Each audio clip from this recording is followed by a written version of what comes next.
Good morning, boys and girls. Welcome to my channel. I am teribus13 and this is Project MGF. So this vehicle I bought from my friend Davey. You may recognise it if you follow him on Scottish Car Enthusiasts and Trains TV. It was also previously owned by RetroShite, who held a raffle on Facebook, and it was Davey that won it. Davey didn't fall in love with the car and decided he was going to sell it after his month with it, so I have decided to buy it from him.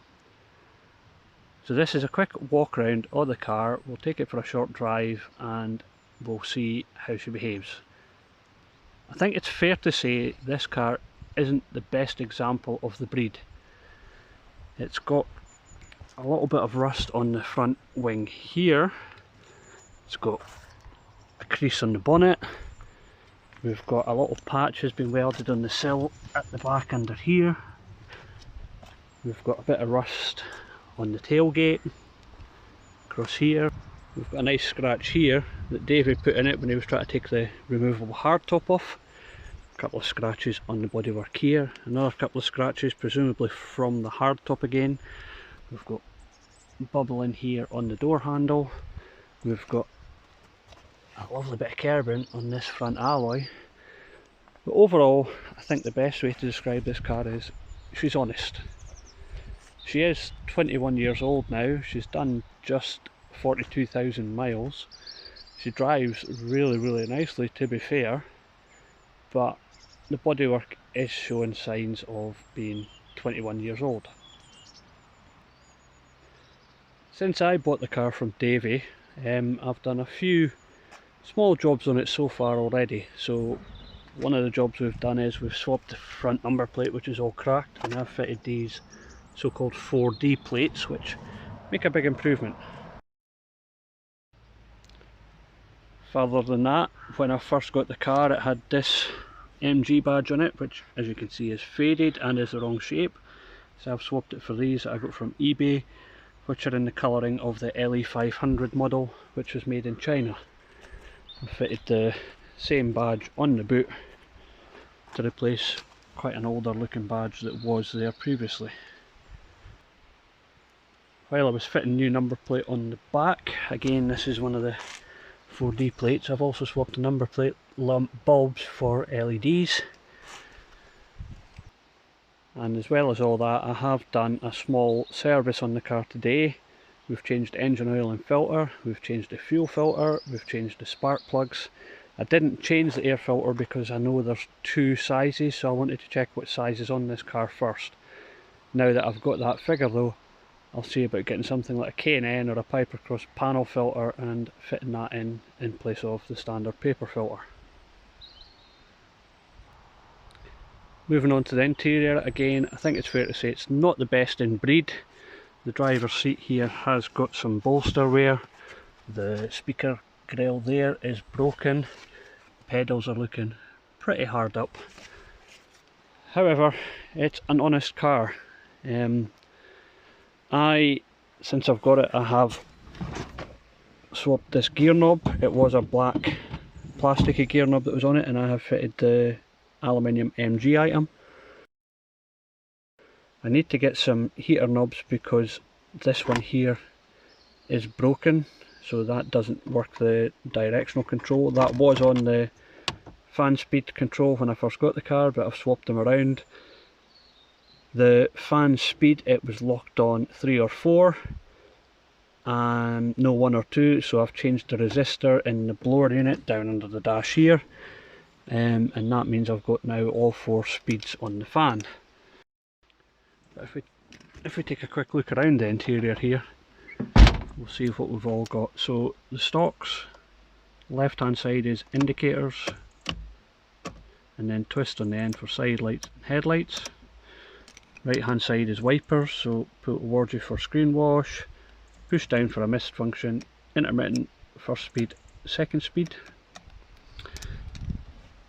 Looking down in front of the steering wheel on the left hand side here, we've got electric mirrors which don't work on this particular car, and we've got a dimmer for the dashboard lights. On the steering wheel we've got the two horn buttons, but on this example they don't actually work, so the horn button is rather conveniently down here. There we go. That's a good horn. Moving to the centre console, we've got the two vents at the top with the nice MG badge on the top of the dash. I quite like that touch. Then we've got an oil temperature gauge, we've got the hazard switch,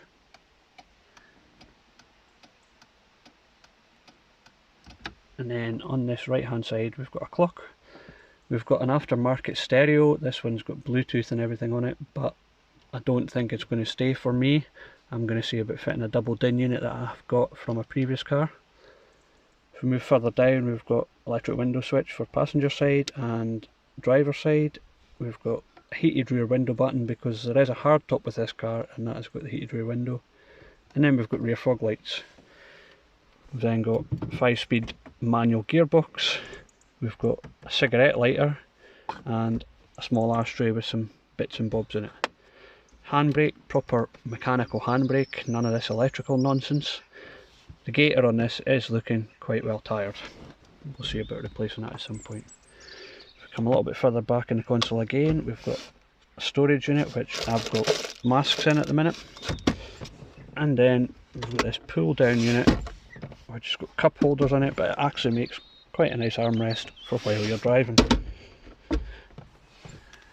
Stereo wise, we've got the Pioneer head unit, but we also have main speakers on the doors and tweeters, and then we've got speakers behind the seats here. You'll have to excuse, I've got the kids' seat in the passenger seat because I've just taken my daughter to her dance class. Looking up towards the top of the roof here, we have got these tiny little sun visors, which this one should have a little fold out part, but that's broken off on the driver's side, but it's there on the passenger side mirror, like so. Voila. And we've got this interior mirror with the dipping, and it has interior lights on the bottom of it, which can be used as map lights as well. Jumping out of the car and going round to the back, we've got this is the boot area and access to the engine. It's key operated only at the moment, although I am in the middle of fitting an electrical solenoid. I'll have a hidden button for that so that it can be opened from inside the car as well. Down under this grille here we've got the good old Rover 1.8 litre K-series engine. This particular example puts out around 120 horsepower. They are notorious for head gaskets, I have to admit. I don't know if this car's had the head gasket replaced or not. However, I've done a couple of 100 miles now and there don't seem to be any signs of head gasket failure. One other job we've already done on this is we've swapped the 48mm throttle body for a 52mm aluminium example. That just improves the throttle response just a little bit. Here in the back I've got some junk that I've been carrying around. I've got my GoPros that I'm just going to mount to get some more footage for this, and some tools and stuff I've been using. Also in the back here, something I'm probably going to fit is the protectors for the rear lights. They didn't come with this as standard, but the Chinese made models from SIAC they did, and you can fit them onto these, so I think I'm going to get a set of them. In the corner here is the pull for the frunk, rather unusually. And that concludes our tour of the back end. And yes, there's a spare wing mirror there. I'm hoping that that may cure at least the passenger side mirror electric function not working. So around at the front we've got the frunk. I'm going to try and open this one-handed, although I might need to use a hand for the bonnet stay. So there's not a lot of space in the front here. We've got a steel spare wheel, we've got the ABS pump here in the corner, we've got twin horns which sound really good. Down the bottom there we've got the screen wash reservoir. Here we've got the clutch fluid reservoir, and the clutch master cylinder is in behind there as well. And then over on the passenger side of the car we've got the brake master cylinder and brake fluid reservoir and the servo. This does mean it has got a linkage between the brake pedal on this side and the servo on this side, which is quite an unusual thing to find on a British made car. As well as that, in here we've got the fuse box, and here at this side we've got the battery.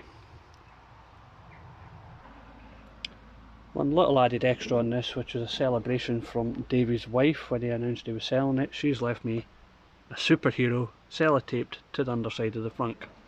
I think that's just going to stay there for some giggles. So there we go, that concludes a quick walk round of Project MGF. I do quite like these alloy wheels that are fitted to it. These are from a later TF and they're fitted with 195 45 16 tyres. They're Pirellis on the front. On the back here it is Toledo's. I've never heard of them before either, but they seem to do the job. There's another job we need to do, is sort of this fuel cap that's missing a bolt. Overall, I think, as Davey called it, and I'm agreeing with him, it's an honest car. It needs some work, which is perfect for me. I'm looking for a project that I can sink my teeth into and have a bit of fun with, and I think this ticks all of those boxes perfectly for me. So what I'm going to do now, I'm going to set up the GoPros, and I'm also going to set up maybe my phone inside the car to get some driving footage, and then I'll come back at the end and do a sign.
So that concludes this introductory video to Project MGF. I hope you've enjoyed this video. If you have, consider subscribing, share the video, leave me comments and let me know what you think of this video. This is my first video I've put up on YouTube in this style. Hopefully people enjoy it and they get to like this little project as well. You'll also find me as teribus13 on Instagram. I'll be sharing lots of pictures of this car as I'm working on it, as well as pictures of my daily driver, the Volvo V40. So once again, that concludes this introductory video for Project MGF. I am certainly enjoying the car already, and I hope you'll join me for future videos to see what I get up to with this little car. Thank you for watching, please be good to yourselves, and I'll see you in the next one. Tatty bye the now.